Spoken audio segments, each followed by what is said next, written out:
And thank you, Joe, for the invitation. And so I remember I have given the same topic 3 years ago. So today I want to give an update about this same topic and then highlight the significant progress and that our industry have make in this area. And to me, this distributed fiber optic stream sensing revolutionized the subsurface monitoring. It provides the new opportunities for us to monitoring the subsurface. So first, I also want to talk about what's the distributed fiber optic sensing. So this is a sensor technology, and then using the laser light to command information through the fiber. So the fiber is installed in the subsurface along the wellbore, and it can be a tens of kilometers. And then through this laser light transfer into this fiber, it generates continuous real-time measurement along this entire fiber cable. And then this backscatter light, it carries some information about environmental change, such as the temperature, acoustic, and stream. And then based on these different physics parameters, currently in our industry, we have distributed temperature sensing, distributed acoustic sensing, and distributed stream sensing. So for this technology, we have two main components. The one is fiber cable, it installed in the wellbore. And another one is the instrument at the wellhead interrogator. We hook this fiber to this interrogator, and then we can do the measurement. So the interrogator can bring to the wellhead or bring on site anytime we want to do the measurement. The integrator generates the laser light and then emit it through the fiber. And then they have some light will be bounced back, and the interrogator will receive this bounce back laser light, and then through interpret the backscattering laser light, then we can get some information about environmental change. And today I want to focus on the geomechanics application of the DFOS. So using this DFOS to measure the stream. And currently in our industry, we have three different type methods to measure the stream. The first one is bringing DFOS. The second one is low frequency distributed acoustic sensing. This is DAS, but the low frequency component of the DAS can use to measure the stream change. And then the newest one is relay frequency DFOS. And how for all these three different type of method, they have different performance, such as different measurement sensitivity, spatial resolution, and temporary resolution. And which one we should use is depend on the field application. And currently, most of the time we are using the low frequency DAS to monitoring the hydraulic fracturing process in unconventional reservoir and also EGS, and using the relay frequency DSS to measure the stream change during the production. And then we can relate this stream change to pressure change and then try to figure out the effective fracture properties, drainage reservoir volume. And this measurement can be done during the stable production, don't need to be shut in the well, also can be done during the interference test, and it measure in the producing well or in the monitoring well. So it can measure the effective fracture properties near the well or in the far field. And then today, my talk is focused on the stream measurement during the hydraulic fracturing process. Since 2017, Jin and Roy, they published the first paper to report using this low frequency DAS to monitoring the stream change induced by hydraulic fracturing process, and then to understand the fracturing geometry. And then after that, this technology has been widely applied across many different basins in the North America. So here I list most of the unconventional reservoirs currently having using this technology to monitor the fracturing process. And besides, within these 2 years, I also see some international unconventional basins start to using this technology, such as the one from the Middle East, and also from the South American, the Vaca Muerta, and also some basins from China. In addition, the geothermal reservoir also start to using this technology, and we can see the Fervor and the Utah Forge, they're also using this to monitor the fracturing. Except the field measurement and field data analysis, they also have extensive research going on to try to understand this field measurement and help for the data interpretation. So here I list the main topic that we are working on, or the industry working on. The first one is the forward geomechanics model. So the researchers try to develop the forward model and then to simulate the string response, and then to try to understand how this, to understand the field measurement, and then provide the guidelines for the field data interpretation. And the second one is the inversion model. So this is directly started from the field data, and then through using the field data, try to relate this string change or string response to the fracture dimensions, such as the fracture width or fracture height. And in addition, they also have some laboratory experiment work. So try to measure this string change during the fracture propagation in the lab, and then help us further understand this measurement. And the last one is machine learning also applied to this data set, and then to more efficiently and automatically to do the data interpretation. So this is pretty much all I aware of the studies and research going on in this topic, about this topic. And then next, I want to talk about why we can using the string to understand the fracture propagation behavior.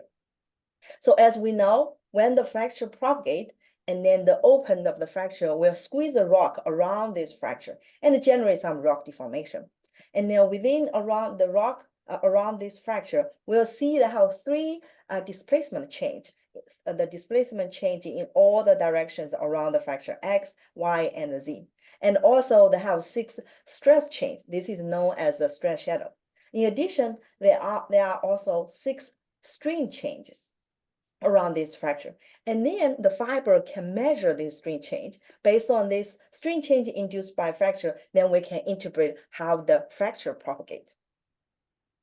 And typically, this strain component can be measured by the horizontal monitor wells and the vertical monitor wells. So here, as we show, the fracture propagate from this treatment well and then approaching this horizontal monitor well. And then the fracture induced the strain change. The horizontal component can be measured by the horizontal monitor well. So for this fiber, it only measures the one-dimension strain along the fiber. So the horizontal monitor well will measure the horizontal strain. And similarly, the same fracture generate the strain change. The vertical monitor well will capture the vertical strain component. And even though this vertical strain and horizontal strain generated by the same fracture, but they have different patterns. And also both of these horizontal strain and the vertical strain will provide some information about the fracture propagation and fracture behaviors.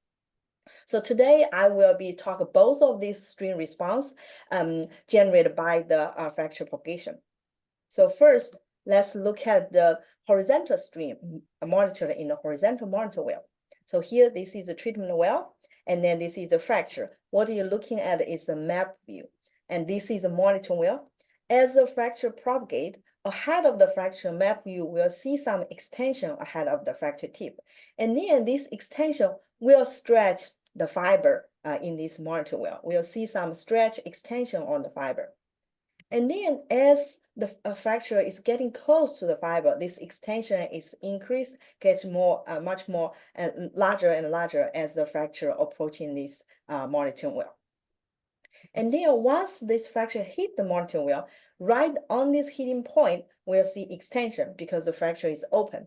And then on two sides of fracture, we'll see the fiber will feel the extension because the fracture compress the rock, and then it's also compress the fiber. So we'll see the compression.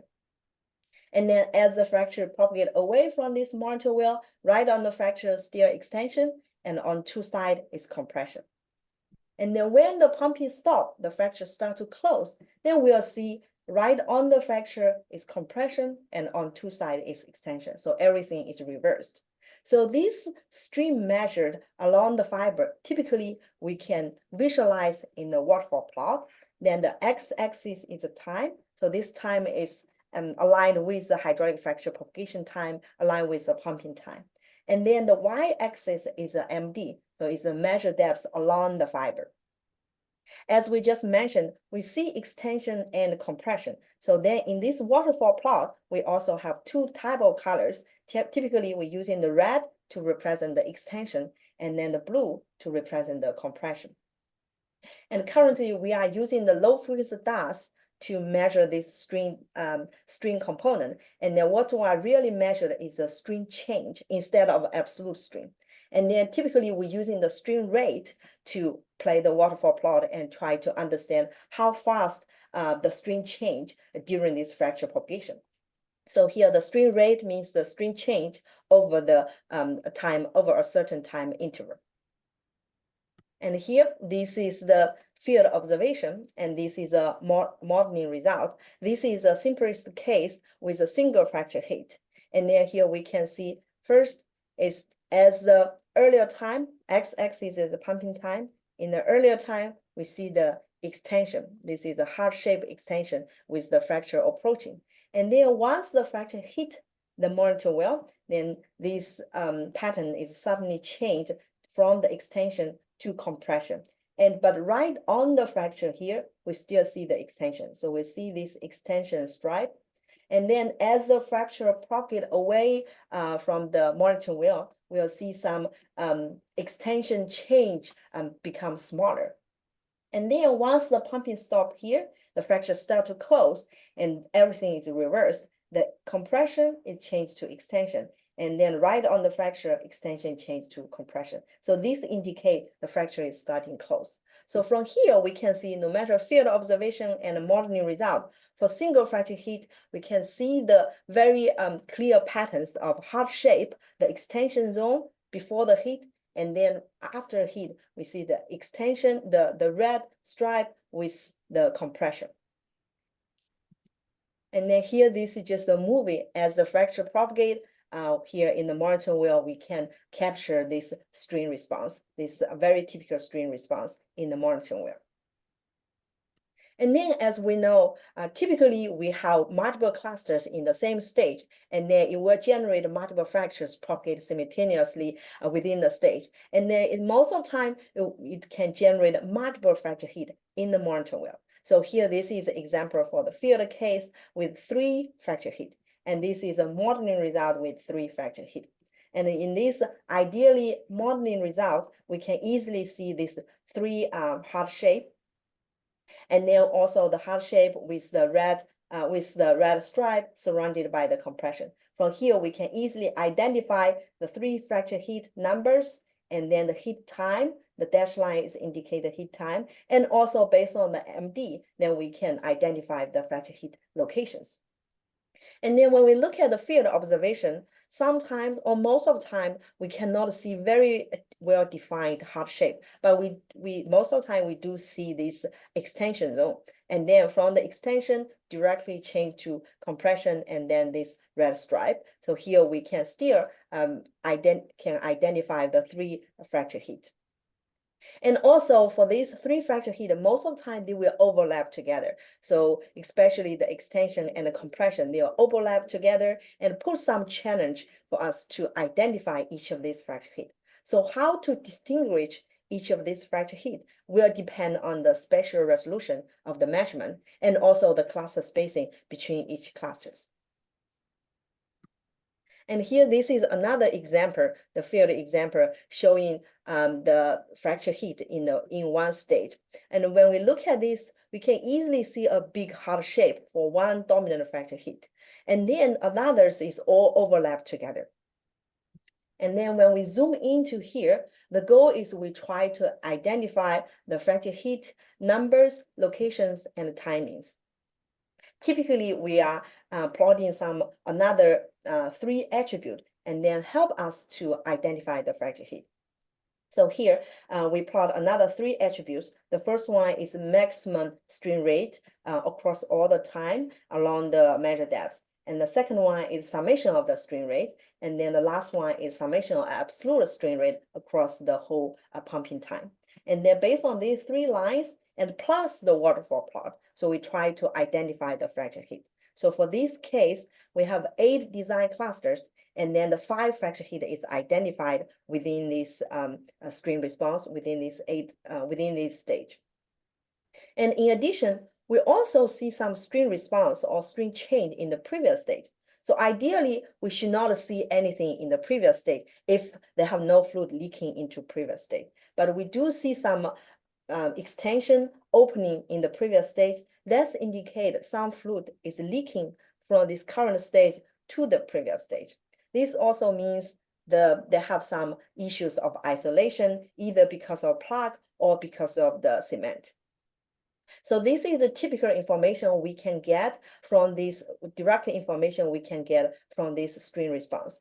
And then here I list all the possible information or direct information we can get from this stream response or stream measurement in each stage for horizontal monitoring wells. The first is just I mentioned, we can easily to identify fracture heat timing, locations, and numbers. And then based on the timings, and then the distance between the treatment well and the monitoring well, we can calculate the average pumping speed. And then we can predict the fracture half length. And also based on the locations of the fracture heat in the monitoring well and the perforations in the treatment well, then we can easily to link these two to find out the fracture azimuth. In addition, based on fracture heat numbers, compared with the cluster numbers, then we can estimate the cluster efficiency in the far field. And also, if we see some reactivation or reopening in the previous stage, that's indicate they have some well construction defect, such as they have some issues of plug or the cement.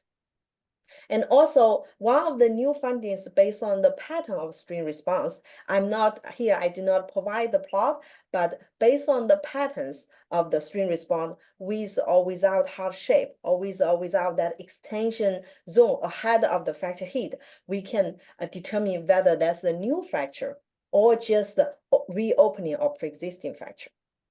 In addition, as I mentioned before, currently they have some researchers, including our group, we developed some inversion algorithm and directly based on the data, stream data measured in the field, and we can calculate the fracture width and then the fracture height. So this is pretty much all the information, direct information we can get from this stream response in each stage.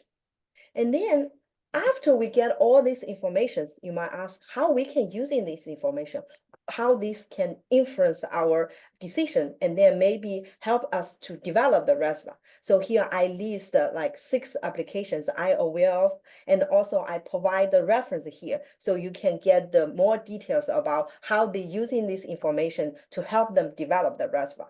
So first one is based on the stream response and based on the information I list, and then we can using that to estimate completion design. So if we try different completion design, then we can using this to get the optimal completion design for a specific basin.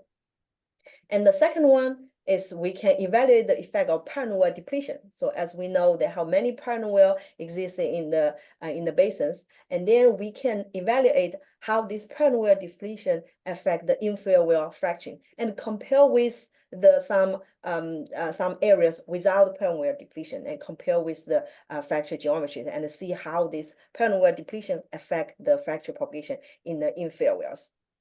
And the third one is we can investigate communications between the stage during the fracturing. Just like I mentioned, we can, based on the activation of previous stage, to determine whether they have some issues of isolation. And the fourth one is we also can evaluate effectiveness of refracturing, because based on the pattern of stream response, we can determine is new fracture or is just open the pre-existing fracture. And based on this, we can get an idea of whether we are effectively refracturing. If we effectively refracturing, we suppose should open some new fracture instead of just reopen the pre-existing fracture. And then the fifth one, this is just published 2 weeks ago in the Hydraulic Fracture Technology Conference. And this is one operator, they using this stream response to monitoring the fracture propagation in real time, and then to optimize the simultaneous operations of draining and fracturing in the nearby well site. And the last one is in the geothermal. Based on this technology, and they estimate the fracture length and height in the injection well. And based on this length and height, and then they will determine where they should drill their producing well. And then they can make sure to generate a fracture connections between the injector and the producing. And then they can efficiently produce the heat from the geothermal reservoir. And today, because of time limit, so I will not give an example for all of this. So now I give a very brief explanation or example for the first one. And the first one I will base on, for the first one, I will base on the data from hydraulic fracture test site 2. You might be very familiar with this data set. It's a very rich data set. They have 2 permanent fibers installed in the B3H and B4H. And also they have another 2 infill wells, B1H and B2H. B1 and B2 fracking, the B3 and B4 we are monitoring. And then B4 fracking, the B3 will be monitoring the B4's fracking job. And in these all 4 wells, they have tried 11 different completion designs. And then we find they have 8 completing design with sufficient stages. Their baseline design is 6 clusters times 24 provision holes. So that means it's 4 holes per cluster. And then they decrease the provision holes to 16, 15, and 12, and also try different clusters, 9 or 10 clusters per stage, and also 12 clusters. Except the 12 clusters, all these first 7 have the same provision cluster spacing, and also same propellant intensity and the fluid intensity. The reason they try this different completion design is try to identify the key drivers that impact the stimulation distribution effectiveness. So they want to see what factors that can affect the fluid distribution and affect how the fluid equally distributed or uniform distributed into each cluster in the stage. So here they try the normal stage length, that's 6 clusters, and then extended stage length, that's the 10 clusters. And besides, they also tried the aggressive limit entrance by increasing the provision friction and then reducing the number of provisions per cluster. For 6 clusters, they tried 4 holes per cluster, 3 holes, 2.5, and 2 holes. And then for 9 clusters and 10 clusters, they also tried 2 holes and 1.5 holes. And then last one, they also tried taper design. Taper design means uniform provisions holes per cluster. Taper design is more perfs at toe side. So taper design means they are not using the uniform provision holes per cluster. And then typically in the heel size, they're using fewer provision holes. And then in the toe side, we are using more provision holes. And then in order to evaluate all of these tries, all of these different completion design here, based on we have 2 monitoring wells, we have about 120 stages have the stream response. The first is 2H fracking, and then it monitored in the B3H and also monitored in the B4H at different location. And then the B4H fracking, we can also monitor in the B3H. And lastly, the B1H fracking is monitored in the B4H, but it also monitored the B3H. But here we do not analyze this data. It's because in the B3H, they do not see many fracture hit. So overall, we analyze these 120 stages for all this fracturing with different completion designs. Because of time, I will not show the details of our analysis. We have papers to talk about details, how we analyze this, and also how we validate with the in-well dust, high-frequency dust measurement. The reference is provided in the previous slides. Here, I just give you one slide, one key conclusions we get from here. We compare these 6 different completion design. These 6 completion design have the same cluster spacing and the same fluid and propellant intensity. That means when we finish the whole well, for the entire well, it have the same cluster numbers and the same fluid and propellant using. So the only difference for this completion design is how we frac the well. We frac 6 clusters at a time, or we frac 10 clusters at a time, or how we perforate it. And we have using more per cluster, or we're using a fewer holes per cluster. But regarding our entire well, at the end, the fracture cluster number is the same, and the fluid and propellant volume used in the same. So the cost is pretty much similar. And then we calculate the far field width in the monitoring well, and also we calculate the fracture heat in the monitoring well and get the intensity of the width for each completion design, and also the fracture fracture numbers in the far field for each completion design. And then we find overall this 9 times 16 have larger widths and then the fracture densities in the far field. And besides, when we look at these 6 by increasing aggressive limit entrance, we do not see the big improvement associated with this taper design and aggressive limit entrance. But for these 10 clusters or 9 clusters, this is extended stage length, and we do see some improvement using this aggressive limit entrance and taper design.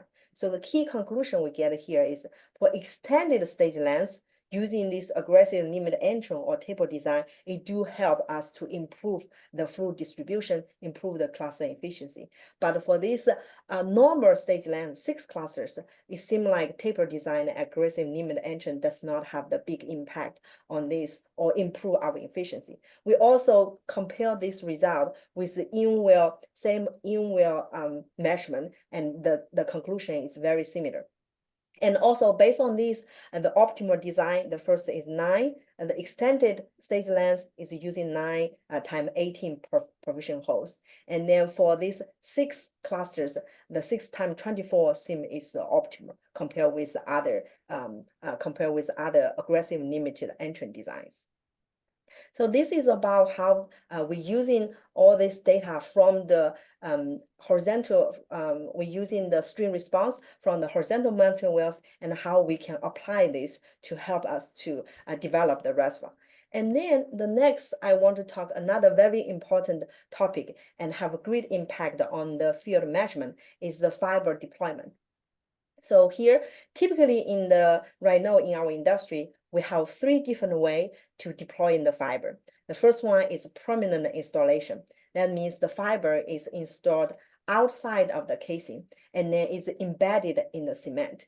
So through the cement, we can copper the fiber to the rock. And the second one is a wire line installation. So we put the wire line inside of the casing. And then this method, it can retrieve after the job is done. And because of the gravity, then the wire line is fall down to the inside of a casing. And then the fiber can copper to the rock. And the last one is disposable installation. Currently, industry also call it a single-use fiber or express fiber.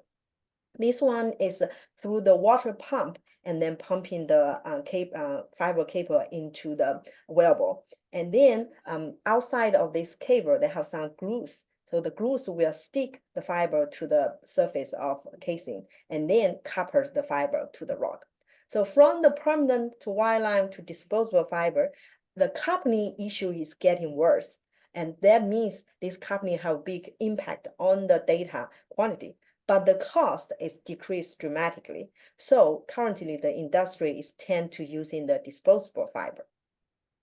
And then here I show one example about how this deployment method will affect our data quantity. So for permanent fiber, typically we have a good coupling, and then the fiber will not moving when the fracture is hit the fiber. And here this is show a example of data of better coupling. So we still can easily to identify the fracture hit if we zoom into this. But if they have disposable fiber, the disposable fiber is easily to move or slippage when the fracture is hit the monitoring well. So we will generate a very worse coupling. So here, this is one example show how this, to show the data quantity and show what we get if they have worse coupling. And then in our group right now, we are working on this, try to understand this fiber slippage or fiber decoupling. This is the example just show without the coupling issues, without the slippage. Here we can see this is the displacement, this is the strain, and this is the strain rate. So strain rate is very typical, just as we discussed. Before the fracture hit, we have heart shape, and then after the fracture hit, we can easily see the well-defined red stripe. This indicates the location of the fracture hit, and then surrounded by the compression. And then after the fracture closing, we see this well-defined blue stripe surrounded by the red extension. But if they have the slippage occurs, that's indicate the fiber cannot hold in the place, cannot stand the big slippage when the fracture, a big strain gradient when the fracture hit the martin wheel. And this is to show if the slippage occurred, the displacement will be average along the larger size of the fiber. So you can see the magnitude will become smaller, and the size also, the displacement change size along the fiber is also become larger. And then this is a strain, here this is a strain rate. So for this case, the slippage is happened at the fracture hit time. So before the fracture hit, we still see this heart shape, but after the fracture hit, we'll see we cannot get a very well-defined red stripe, and then we can easily to identify the fracture hit. Instead, we get this very broadened extension zone. And similarly, after the fracture stop pumping, when the fracture start to close, we also cannot see the blue stripe. Instead, we see this broadened region of the compression.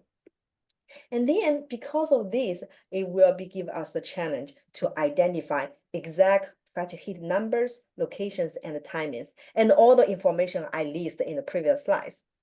So here, this is the example I just showed.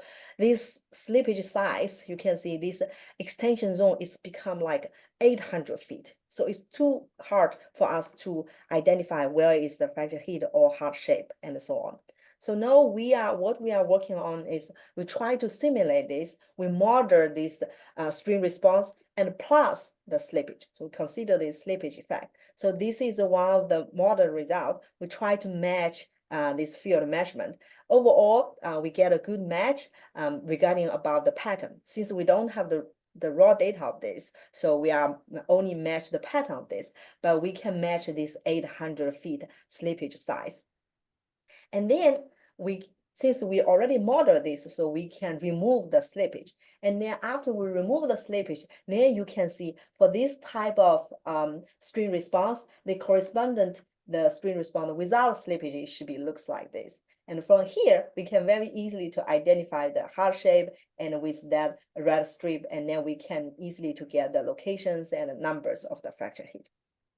So this is one of our ongoing research. We try to understand this data with the slippage, and then our goal is to get all the information we can get just like the strain response without the slippage. So currently we are working one of the field data and then to analyze this and try to similarly identify the fracture hit numbers, locations, and timings.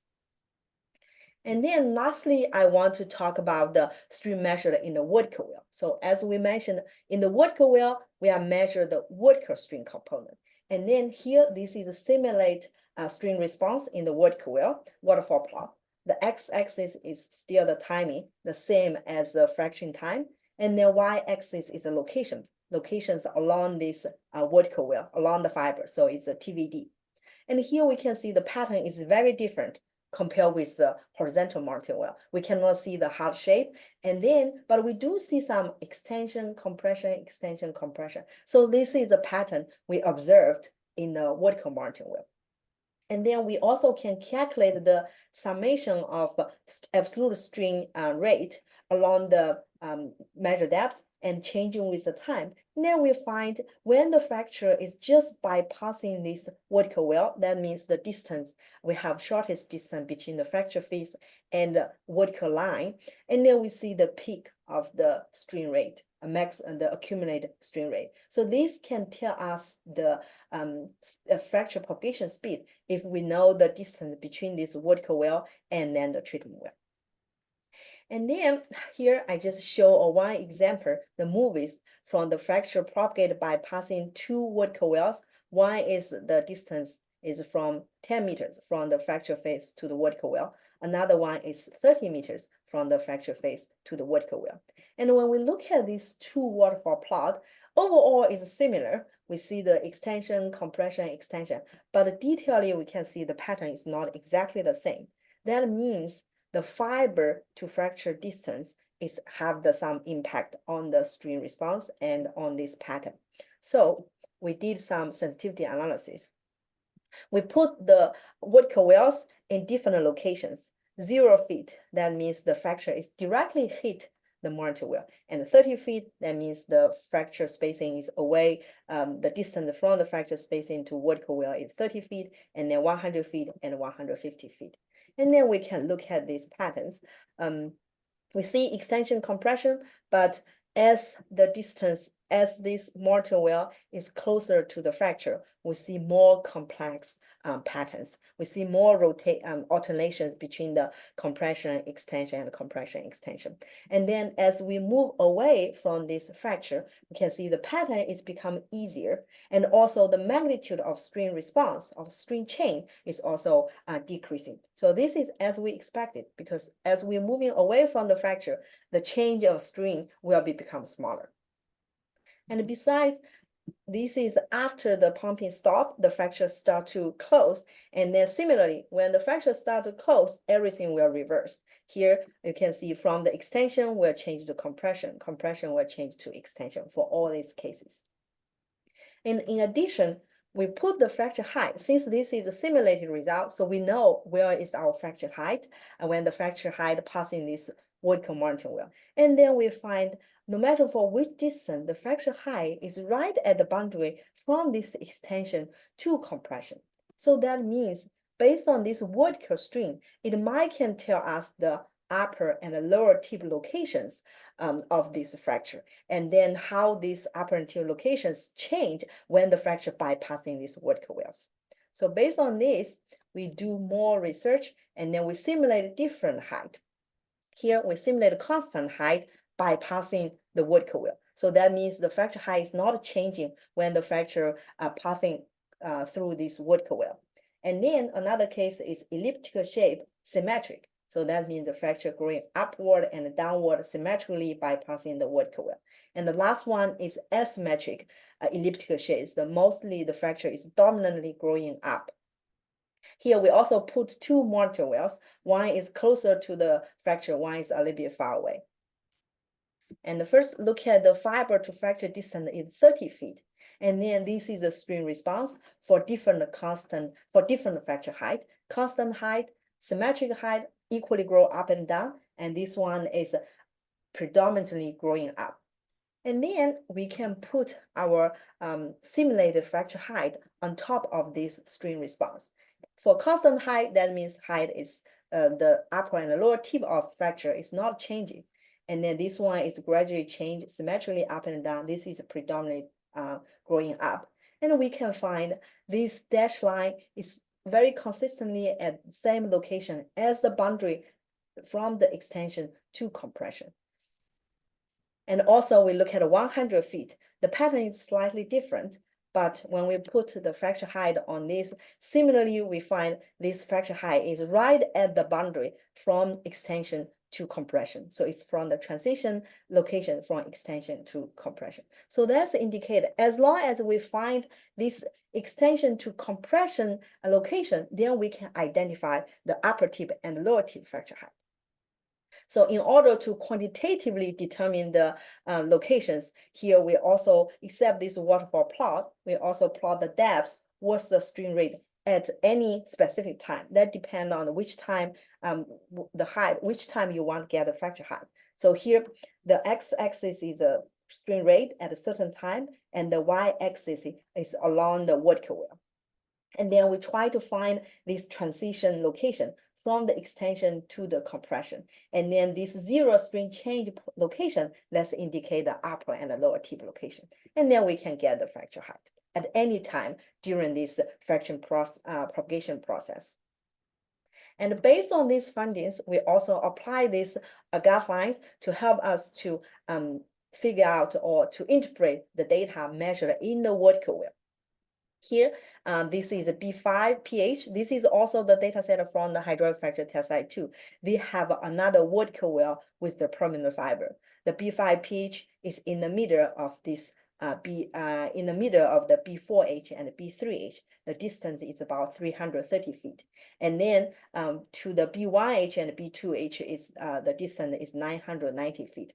And as we know, we need to, this vertical monitoring wheel only can measure the fractures by passing nearby. If it stages too far away from this vertical monitoring wheel, we cannot see the sufficient or big enough strain change. So here, for all these 4 wheels, we analyze the 3 stages around these monitor wheels. So totally, we analyze 12 stages. So here, this is the overall workflow. We get a waterfall plot, see how the B stage 20 propagate by passing this vertical wheel. So this is a waterfall plot measured in the vertical wheel of the vertical stream. And then we also plot the average strain rate of last 5 minutes at the end of pumping. So then we get the fracture height is at the end of pumping, before the fracture close. And then this is the strain rate and versus the depth, and then combined with the waterfall plot and then these curves, then we can identify the transitions or boundary from extension to compression, from the extension to compression. And then we can easily to identify upper and the lower tips of the fractures. And repeat this process for all the 12 stages. So here I summarize the fracture height identified in these 12 stages.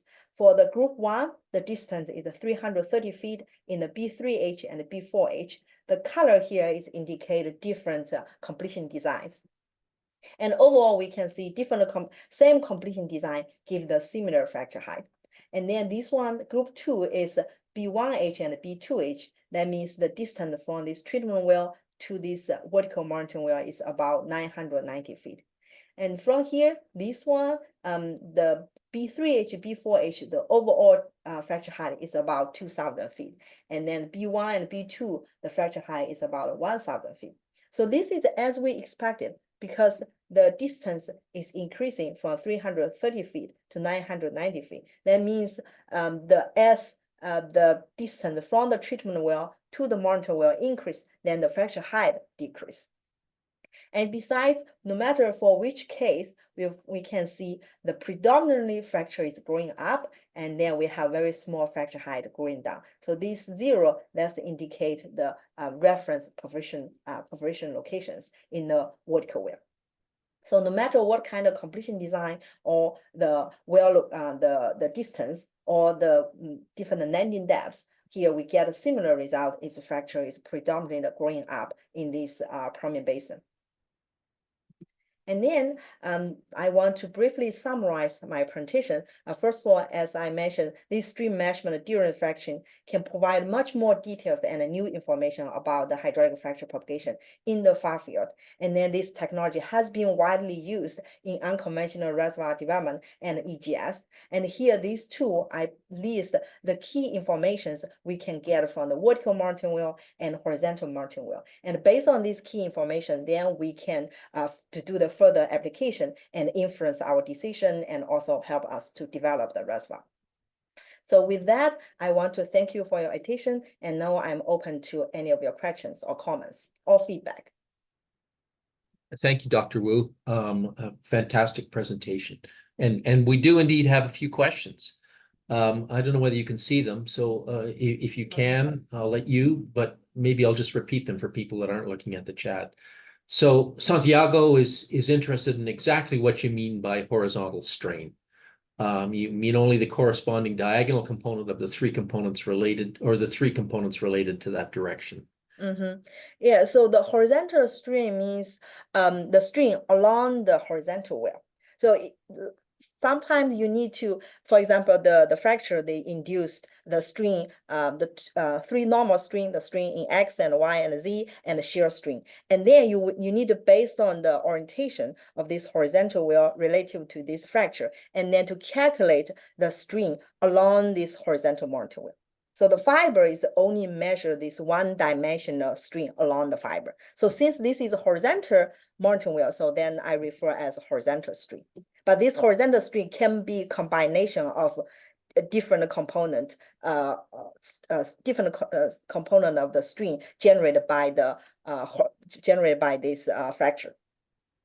So if the fracture is tiered or not 90 degrees, this horizontal strain acquired in this horizontal monitoring well can be combination of all the string components, 6 string components. Yeah, that makes sense. And the next question was from Kevin, and I think Kevin and the following question by Sean, these fellows were thinking ahead, and so maybe you just recap. And Kevin's question is how does the quality of the cement and the annulus impact the accuracy resolution of the fiber response? Yeah, this is a very good question. I think right now this is still something like we are trying to evaluate, because for permanent fiber, I think overall, because the fiber is embedded in the cement, and then overall, I think we do not see the big impact about how the cement affect the string response. But when the fiber is within the casing, we see some slippage. But currently, how the cement affect, I think overall the cement can pass in this string response to the fiber. And we do not, we haven't, for this, I think I haven't get some idea or research to if the cement is like have different quantities and how this will affect the string response. Okay, thanks. And I think there's some questions further on that are going to come back to this topic. So Sean believes it was a very nice overview, and we often see distortions of the observed strain, particularly with temporary fiber deployments where the fiber moves. And you've talked about this, but can you just summarize again what your efforts are to deconvolve these distortions from field data?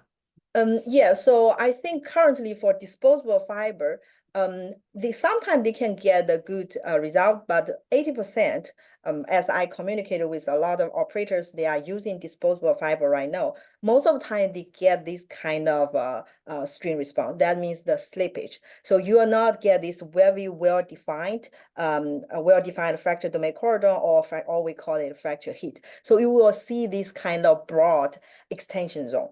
So that's the typical string response we see if we find the slippage happening in the disposable fiber. Okay, this thanks. kind of a big extension zone.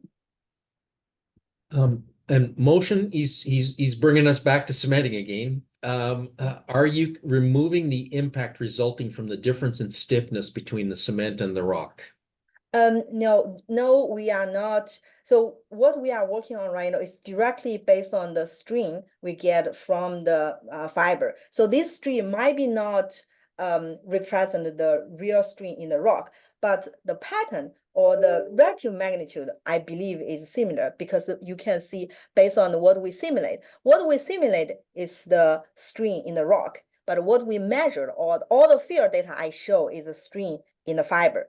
Overall, you can see no matter for what type of modeling work, not just our group, there are many groups work on this, the modeling stream pattern is very similar as a field measured stream pattern. So that means currently, even though we're not calculate how this will transfer, but overall the pattern is very similar. The relative magnitude is similar, but absolute magnitude, you can see here for this absolute magnitude, most of the time I observed for modeling result, it's like maybe 10 several orders of larger. For example, here they see 10 to minus 7. The field measurement probably go to 10 to minus 9. So the absolute magnitude do have big difference. Maybe it's because of this transfer from the cement, from the rock to cement to casing to the fiber. But overall, the pattern is is the same.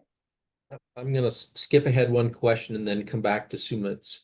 Because Colin Sayers follows up a little bit on that. He says not only are there differences between the cement but the properties of the rock change with radial distance away from the wellbore. How do you visualize these changing the results?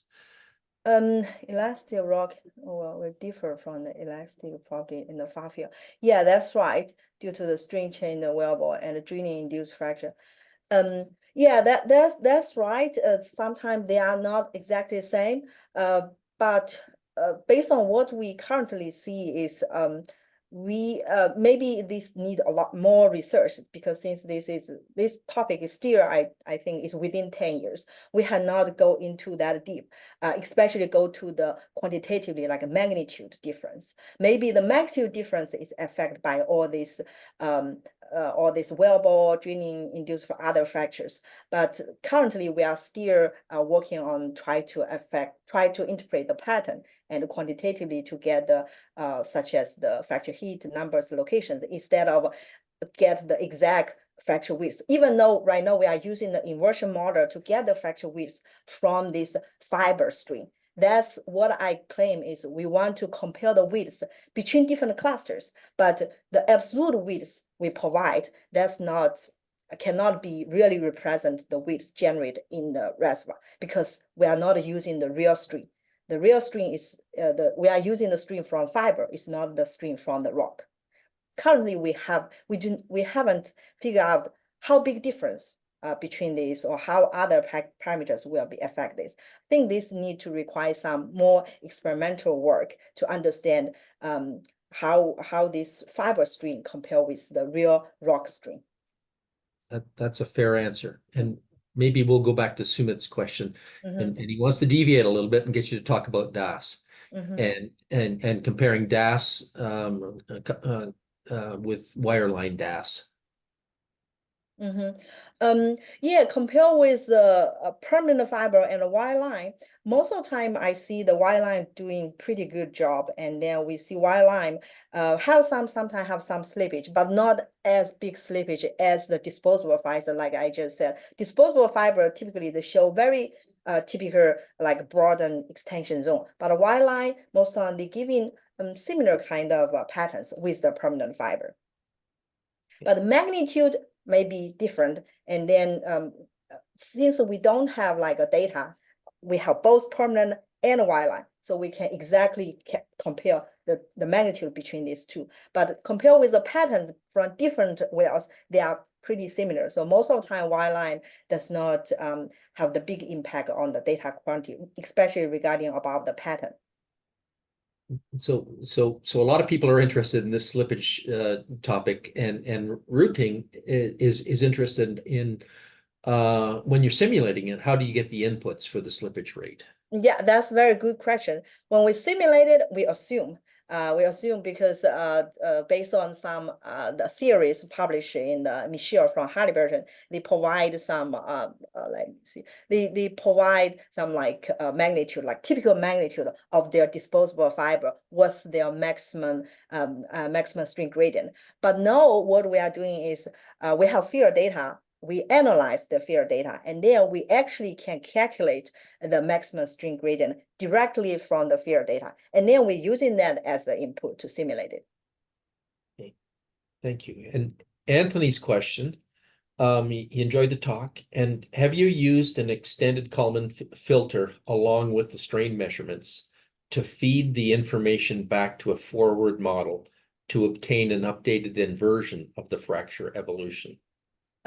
Yeah, we do apply different kind of filters, like medium filters, the low pass filters. We might, I don't remember we tried these kind of filters. Yeah, usually when we deal with the field data, the first thing is we try different kind of filters, and then sometimes we need to change the magnitude. For example, the medium filter, we need to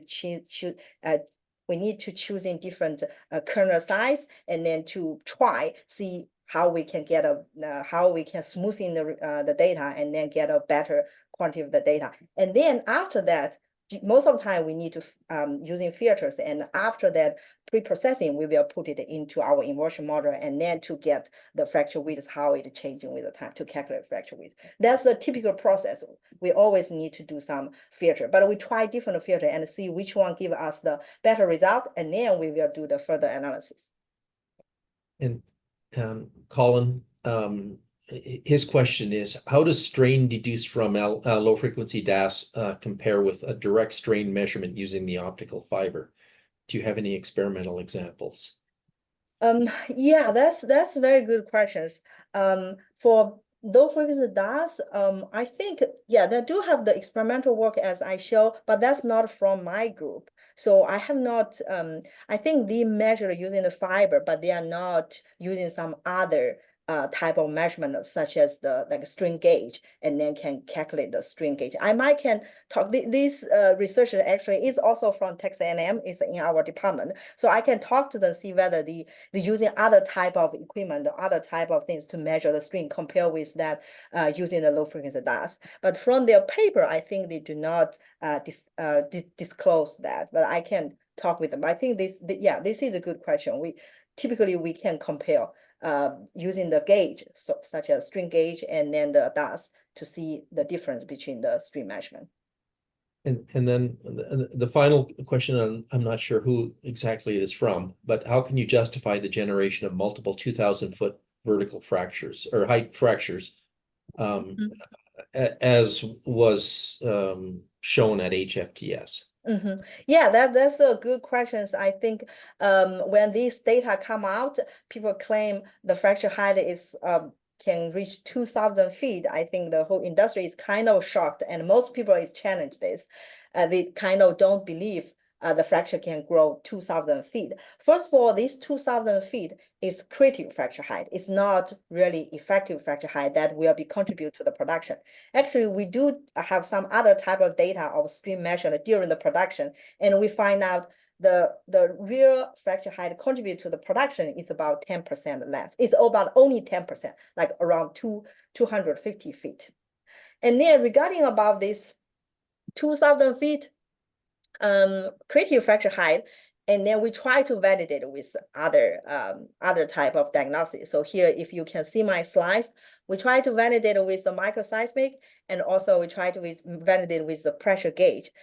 In this B5PH, they have pressure gauge, but unfortunately, this pressure gauge, they only covered about 600 feet. So did not cover the 2,000 feet. Within these 600 feet, it's matched. I see the response.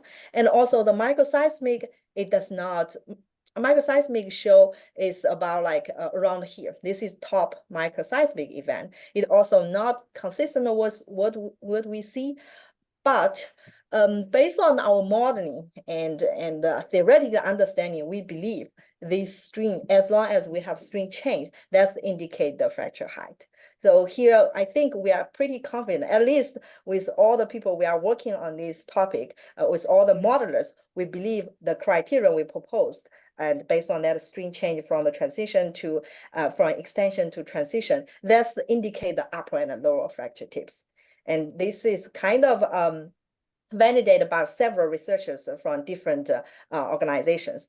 So that's why I kind of pretty confident based on our modeling result, these 2,000 feet is the critical fracture height. Another reason is this permeate is probably very homogeneous in the regarding about the vertical direction. So they do not have very heterogeneous properties, and then the stress barrier. So the fracture might be really easily to propagate toward like very tall.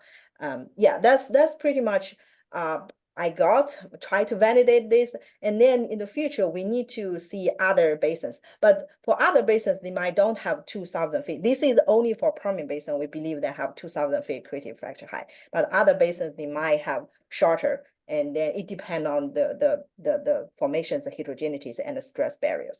Yeah. Well, we got a couple more questions about it, but unfortunately we're out of time. And if people who are asking these questions send the questions to me by email, I'll pass them on to Dr. Wu, and I'm sure she'd be happy to address them. Yeah. And Con, I really want to thank you for a very stimulating presentation, and we look forward to your next update. Yeah, sure. After we'll 3 years. you in the relatively near future. And so thank you so much. Yeah, thank you. Okay. Thanks, everyone. Yeah, thank you. Bye.